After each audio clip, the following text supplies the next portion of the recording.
যে কোনো মুহূর্তে ভেঙে পড়তে পারে লেকডাউন ফুটব্রিজ, তাই অবিলম্বে ফুটব্রিজ সরাই করা হোক। এই দাবি নিয়ে বিক্ষোভ ভারতীয় জনতা পার্টি। ইতিমধ্যে লেকডাউন ফুটব্রিজে মিছিল করে বিক্ষোভ দেখাচ্ছেন ভারতীয় জনতা পার্টি কর্মীরা।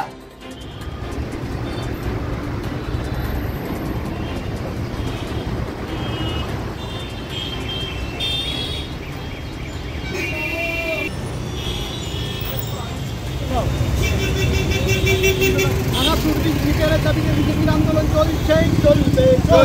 চলবে। আন্দোলনে বিজেপি লড়বে। বিজেপির এই আন্দোলন চলবে। পৌর কর্তৃপক্ষ এই ফুটব্রিজে উদাসীন কেন? পৌর কর্তৃপক্ষ জবাব দাও। মানুষের স্বার্থে এই ফুটব্রিজকে অবিলম্বে রিপেয়ার করতে হবে। কোথায় মেয়র, কোথায় বিধায়ক? জবাব দাও। এই ফুটব্রিজের বেহাল দশা হলো কেন? পৌর কর্তৃপক্ষ জবাব দাও।